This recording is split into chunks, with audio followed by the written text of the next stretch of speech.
বন্ধুরা, আমি এখন আছি একটি পরিত্যক্ত প্রাচীন সভ্যতার কাছে। এই দেখুন সেই গম্বুজ, যে গম্বুজ দেখার জন্য হাজার হাজার বছর ধরে আপনারা অপেক্ষা করেছেন। আর একটা কথা বলতে চাই, এইখানে এখনো পর্যন্ত কোনো সাংবাদিক, বুদ্ধিজীবী বা কোনো ইতিহাসবিদ আসেনি। তাই আপনারা আগে কখনো এই জায়গা দেখেননি। এইটাকে আপনি বলতে পারেন মরুচ্চর, মরুভূমি, মূলচর। কারণ এইখানে কেউ কখনোই আসে না, যার কারণ আমি এসেছি। আপনাদের নতুন নতুনই লাগবে। দেখেন, এখানে কোনো গাড়ি নাই, বাড়ি নাই, কিচ্ছু নাই, কিন্তু তার মাঝেও কোনো এক শৌখিন ব্যক্তি এক বিশাল অট্টালিকা, প্রাসাদ, নাকি পিকনিক স্পট বানাচ্ছেন, নাকি বাগান বাড়ি, সেটা এখনও আসলে শিওর না। তবে আমি আপনাদের এখন দেখাতে যাচ্ছি সেই সুন্দর বাড়িটি। এই যে দেখুন, এর আশেপাশে কোথাও কোনো বাড়ি, গাড়ি কিচ্ছু নেই, শুধু মাঠ আর মাঠ আর ব্রিক্স, ইটের খোলা। এই যে দেখুন আপনারা বন্ধুরা, এর মাঝে এই যে সুন্দর একটি বাড়ি। আমার মনে হচ্ছে এটা হয়তো পিকনিক স্পট অথবা কোনো বাগান বাড়ি।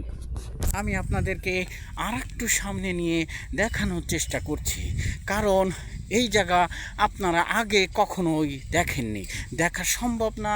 কারণ এখানে কেউ আসে না, এখানে কোনো সাংবাদিক আসে না, এখানে কোনো বুদ্ধিজীবী আসে না, এখানে কোনো লেখক আসে না।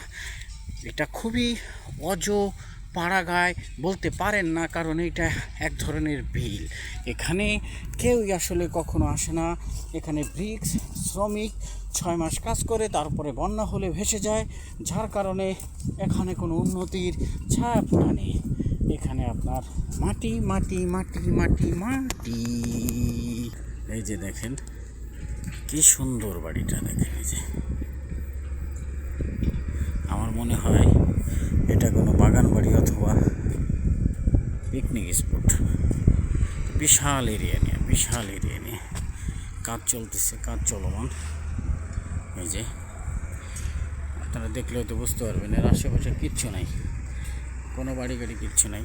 এই যে দেখতে পাচ্ছেন, এর আশেপাশে আসলে কিচ্ছু নাই। কিন্তু তাই বলে কিন্তু এনাকে আমার ধন্যবাদ দিতেই হয়, কারণ বর্ষার সময় এইখানে যারা আসবে তারা এতটা মজা পাবে। চারিদিকে থই থই পানি, আর মাঝখানে এই পর্যটন কেন্দ্রটা, মাঝখানে সুন্দরীটা, মানে দেখলেই আপনার প্রাণ জুড়ায় যাবে।